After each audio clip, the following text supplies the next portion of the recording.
Hello नमस्कार साथियों, आप सभी लोगों का मोस्ट वेलकम है आज की इस नए क्लास में।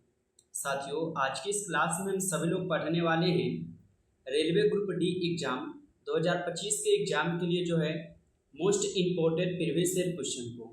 और ये सभी प्रीवियस ईयर क्वेश्चन जो है आपके रेलवे एग्जाम 2025 के लिए जो है काफ़ी इम्पोर्टेंट है। तो साथियों, आप सभी लोग इस क्लास को अच्छी तरीके से लास्ट तक देखिएगा, जिससे कि आप जो इन सभी क्वेश्चन को अच्छे से याद कर पाएंगे और आप सभी लोग अपने एग्जाम में सभी क्वेश्चन को आसानी तरीके से जो है बना पाएंगे। तो चलिए फिर क्लास को स्टार्ट करते हैं और आप सभी लोग जो है हमारे साथ आंसर जो है कमेंट सेक्शन में लगाते चलिएगा। तो यहाँ पे देखिएगा, पहला नंबर प्रश्न दिया गया है और पहला नंबर प्रश्न में आप लोगों से क्या पूछा जाता है। पहला नंबर प्रश्न क्या है आप सभी लोग का कि भारत का कौन सा राज्य प्लाज्मा बैंक शुरू करने वाला पहला राज्य था। काफी इंपॉर्टेंट क्वेश्चन है, बताएंगे भारत का कौन सा राज्य प्लाज्मा बैंक शुरू करने वाला यहाँ पे पहला राज्य था। तो इस क्वेश्चन का आप सभी लोग जो है सही जवाब यहाँ पे ऑप्शन ए कीजिएगा, दिल्ली था। ऑप्शन ए जो है बिल्कुल सही जवाब दिए गए हैं। चलिए नेक्स्ट क्वेश्चन देखते हैं हम सभी लोग। यहाँ पे 2 नंबर क्वेश्चन का आंसर लगाइएगा और 2 नंबर क्वेश्चन क्या आप सभी लोग का कि भारत का पहला हाइड्रोजन ईंधन सेल आधारित ट्रेन किस रूट पर जो है प्रस्तावित है। चलिए बताएंगे आप सभी लोग कि भारत का पहला हाइड्रोजन ईंधन सेल आधारित ट्रेन किस रूट पर जो है प्रस्तावित है। तो यह प्रस्तावित है आपके किस पे, तो कालका शिमला पे, जो कि ऑप्शन आप लोग का यहाँ पे बी बिल्कुल ही सही जवाब दिए गए हैं। नेक्स्ट क्वेश्चन का आंसर आप सभी लोग लगाइएगा, यहाँ पे दिए गए हैं। 3 नंबर क्वेश्चन क्या है आप सभी लोग का कि राष्ट्रपति शासन की सिफारिश कौन करता है। काफी इंपॉर्टेंट क्वेश्चन है, बताइए कि राष्ट्रपति शासन की सिफारिश कौन करता है। तो राष्ट्रपति शासन की जो सिफारिश है ये किए जाते हैं किसके द्वारा, तो ये राज्यपाल के द्वारा किए जाते हैं। तो ऑप्शन बी हो जाएंगे सही जवाब। नेक्स्ट क्वेश्चन का आंसर आप सभी लोग जो है यहाँ पे लगाइएगा। नेक्स्ट क्वेश्चन है आप सभी लोग का 5 नंबर क्वेश्चन क्या है कि हॉट मनी शब्द का संबंध किससे है। बताएंगे आप सभी लोग कि हॉट मनी शब्द का जो है यहाँ पे संबंध किससे है। तो हॉट मनी शब्द का यहाँ पे संबंध जो है ये हो जाएंगे आपके लघु अवधि पूंजी निवेश से। तो ऑप्शन बी यहाँ पे सही जवाब है। नेक्स्ट क्वेश्चन का आंसर जो है आप सभी लोग लगाएंगे, यहाँ पे दिए गए हैं 6 नंबर क्वेश्चन। काफी इंपॉर्टेंट क्वेश्चन है। 6 नंबर के निम्नलिखित में से कौन सा कर प्रत्यक्ष कर नहीं है। बताएंगे आप सभी लोग कि निम्नलिखित में से कौन सा कर जो है प्रत्यक्ष कर नहीं है। तो यहाँ पे जो है आपके जीएसटी जो है ये प्रत्यक्ष कर नहीं है। तो ऑप्शन सी जो है बिल्कुल यहाँ पे सही जवाब हो जाएंगे। चलिए नेक्स्ट क्वेश्चन कर बैठते हैं। नेक्स्ट क्वेश्चन का आंसर आप सब लोग लगाइएगा, यहाँ पे दिए गए हैं आप सभी लोग का यहाँ पे 7th नंबर क्वेश्चन। और 7th क्वेश्चन क्या है आप लोग का, किस अनुच्छेद के तहत संस्कृति और शिक्षा के संक्रमण का जो है यहाँ पे प्रावधान है। बताइए कि किस अनुच्छेद के तहत संस्कृति और शिक्षा के संरक्षण का प्रावधान है। तो यह हो जाएंगे किस में, तो अनुच्छेद 29 में हो जाएंगे। ऑप्शन ए कीजिएगा आप लोग सही जवाब। चलिए नेक्स्ट क्वेश्चन का आंसर आप सब लोग जो है लगाइएगा, यहाँ पे दिए गए हैं 8 नंबर क्वेश्चन। और 8 नंबर क्वेश्चन क्या है आप सभी लोग का यहाँ पे कि भारत में वन हेल्थ मिशन किस उद्देश्य के लिए यहाँ पे प्रारंभ जो है किया गया है। बताइए कि भारत में वन हेल्थ मिशन किस उद्देश्य के लिए जो प्रारंभ किए गए हैं। तो यह प्रारंभ किए गए हैं आपके पशु मानव एवं पर्यावरण स्वास्थ्य का एकीकृत समाधान के लिए। ऑप्शन बी हो जाएगा सही जवाब। नेक्स्ट क्वेश्चन का आंसर आप सब लोग लगाइएगा, यहाँ पे दिए गए हैं 9th नंबर क्वेश्चन। काफी इंपॉर्टेंट क्वेश्चन है, बताएंगे निम्न में से कौन सा पदार्थ रेडियोधर्मी विकिरण को सबसे बेहतर अवरुद्ध करता है। बताइए आप सभी लोग कि निम्न में से कौन सा पदार्थ रेडियोधर्मी विकिरण को सबसे बेहतर अवरुद्ध करता है। तो ये कौन करते हैं, तो यह करते हैं आपके शीशा। ऑप्शन आप लोग का बी जो है यहाँ पे बिल्कुल सही जवाब दिए गए हैं। नेक्स्ट क्वेश्चन का आंसर आप सब लोग लगाइएगा, यहाँ पे दिए गए हैं 10th number question. 10th number question क्या आप लोगों का यहाँ पे किस अवधि के अंतर्गत भारत में डेटा संरक्षण प्राधिकरण का गठन जो है किया गया है। बताइए किस अधिनियम के अंतर्गत भारत में डेटा संरक्षण प्राधिकरण का गठन किया गया है। तो यह किए गए हैं आपके किसके अंतर्गत, तो ये किए गए हैं आपके digital personal data protection act 2023 के तहत। ऑप्शन सी हो जाएगा सही जवाब यहाँ पे। नेक्स्ट क्वेश्चन का आंसर आप सब लोग लगाइएगा। यहाँ पे दिए गए हैं 11th नंबर क्वेश्चन, काफ़ी इंपॉर्टेंट क्वेश्चन है 11th नंबर क्वेश्चन कि भारत का पहला डिजिटल लोकसभा चुनाव किस वर्ष तक आयोजित किया जाने की योजना है।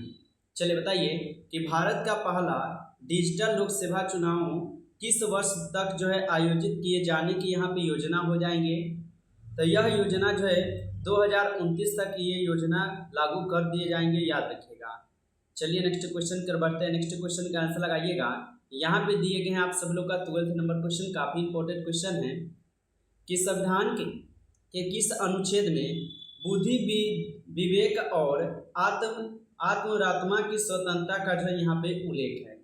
तो संविधान के किस अनुच्छेद में बुद्धि विवेक और अंतरात्मा की स्वतंत्रता का यहाँ पे उल्लेख हो जाएंगे। तो ये आपके अनुच्छेद 18 में हो जाएंगे। तो ऑप्शन डी कीजिएगा आप लोग यहाँ पे सही जवाब।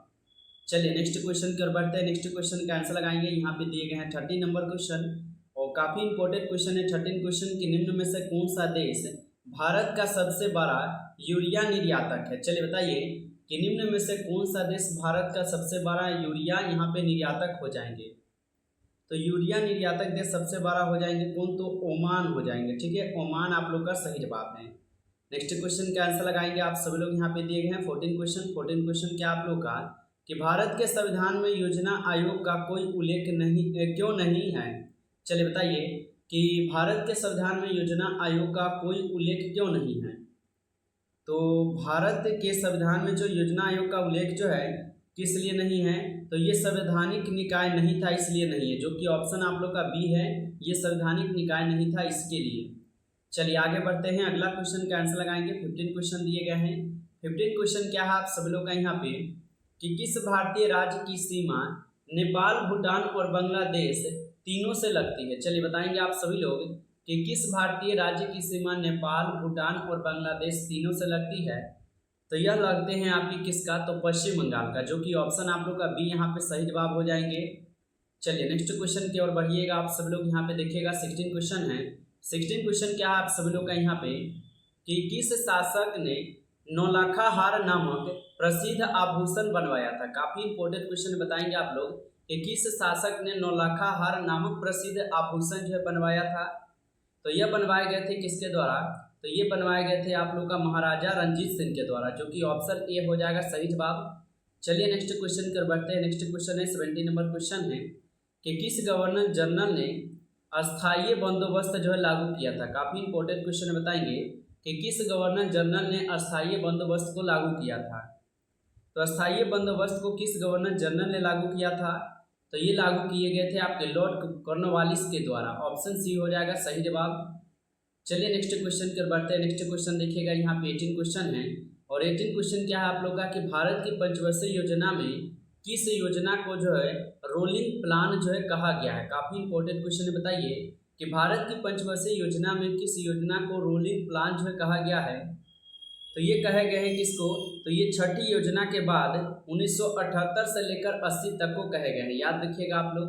चलिए नेक्स्ट क्वेश्चन कर बढ़ते हैं। नेक्स्ट क्वेश्चन है आप सब लोग का 19 क्वेश्चन है और 19 क्वेश्चन क्या है कि किस वर्ष भारत में पर्यावरण संरक्षण अधिनियम जो है लागू किया गया। वेरी वेरी इंपॉर्टेंट क्वेश्चन, बताइए कि किस वर्ष भारत में पर्यावरण संरक्षण अधिनियम जो है लागू किया गया था। तो यह लागू किए गए थे कब, तो ये लागू किए गए थे आपको 1986 में। तो ऑप्शन सी हो जाएंगे यहाँ पे सही जवाब।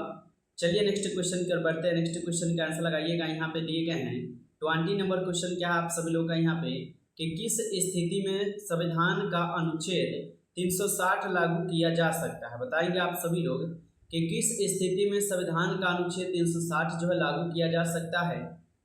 तो ये लागू किए जा सकते हैं वित्तीय अस्थिरता में। तो ऑप्शन सी हो जाएगा सही जवाब।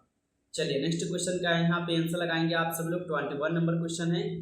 21 नंबर क्वेश्चन है कर्क रेखा भारत के कितने राज्यों को जो है न छूती है। चलिए बताएंगे कि कर्क रेखा जो है ये भारत के कितने राज्यों को छूती है।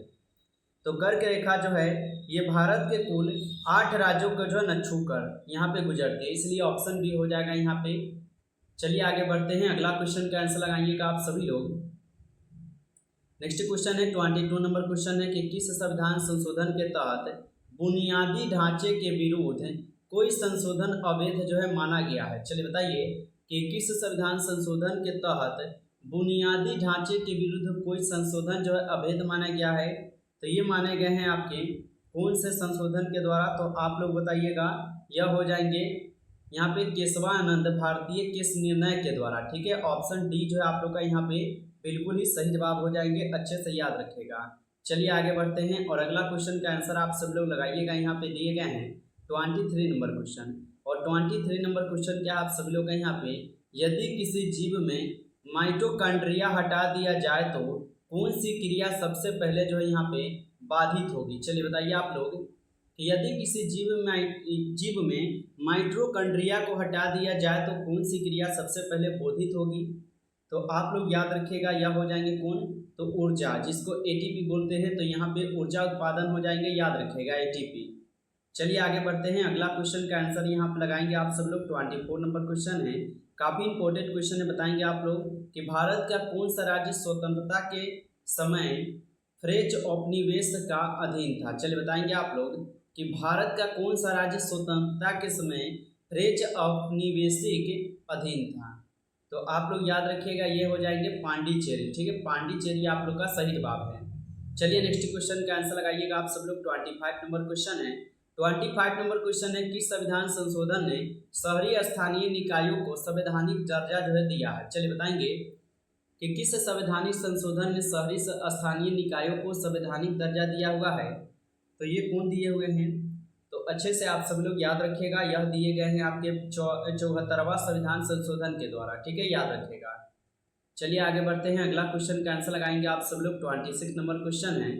26 नंबर क्वेश्चन क्या है कि रेगुड़ मिट्टी में कौन सा यहाँ पे पोषक तत्व स्वाभाविक रूप से में जो है ना पाया जाता है। चलिए बताएंगे कि रेगुड़ मिट्टी में कौन सा पोषक तत्व स्वाभाविक रूप में जो है कम पाया जाता है। तो ये पाए जाते हैं आपके नाइट्रोजन में कम। ऑप्शन सी हो जाएगा यहाँ पे बिल्कुल सही जवाब। चलिए नेक्स्ट क्वेश्चन देखते हैं हम सब लोग। यहाँ पे 27 नंबर क्वेश्चन है, और 27 नंबर क्वेश्चन है कि भारतीय संविधान में स्वास्थ्य पर्यावरण का अधिकार किस अधिनियम में जो है, किस अधिकार में जो है ना निहित है, आपको ये बताना है। तो भारतीय संविधान में स्वास्थ्य पर्यावरण का अधिकार किस अधिकार में निहित है। तो यह हो जाएंगे आपके किस में, तो जीवन के अधिकार में। ऑप्शन सी कीजिएगा आप लोग यहाँ पे सही जवाब। चलिए नेक्स्ट क्वेश्चन का आंसर लगाइएगा आप सब लोग। 28 नंबर क्वेश्चन दिए गए हैं। 28 नंबर क्वेश्चन है कि भारतीय संसद में जीरो हॉर की अवधारणा संविधान से संबंधित है। तो आप लोग क्या बताएंगे यहाँ पे 28 क्वेश्चन का आंसर। तो यहाँ पे ये क्या है, जीरो हॉर की यहाँ पे स्थापना नहीं है। ठीक है, ऑप्शन बी हो जाएगा सही जवाब। चलिए नेक्स्ट क्वेश्चन का आंसर आप सब लोग लगाएंगे। 29 नंबर क्वेश्चन दिए गए हैं, काफी इंपॉर्टेंट क्वेश्चन है कि विश्व का पहला संविधान कौन सा माना जाता है जो लिखित रूप में था। चलिए बताएंगे आप लोग कि विश्व का पहला संविधान कौन सा माना जाता है जो कि लिखित रूप में था। तो यह माने जाते हैं आपके अमेरिका संविधान, जो कि क्या है, ये लिखित रूप में था। याद रखिएगा आप लोग। चलिए नेक्स्ट क्वेश्चन देखते हैं हम सब लोग। यहाँ पे 13 क्वेश्चन है, और 13 क्वेश्चन क्या है आप सब लोग का यहाँ पे कि भारत में किसी भी क्षेत्र को अनुसूचित क्षेत्र घोषित करने का अधिकार किसके पास है। चलिए बताएंगे आप लोग कि भारत में किसी भी क्षेत्र को अनुसूचित क्षेत्र घोषित करने का अधिकार किसके पास है।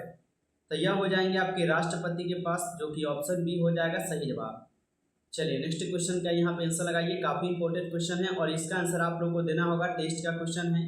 टेस्ट का क्वेश्चन क्या है आप लोग का यहाँ पे कि राष्ट्रपति शासन की सिफारिश कौन करता है। काफी इंपॉर्टेंट क्वेश्चन है और इसका आंसर आप लोग को कमेंट में बताना है।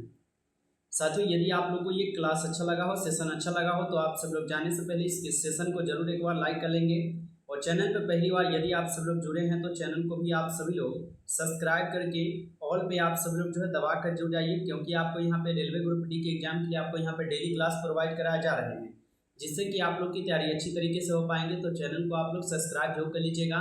चलिए फिर मिलते हैं नेक्स्ट क्लास में, तब तक के लिए जय हिंद, जय भारत।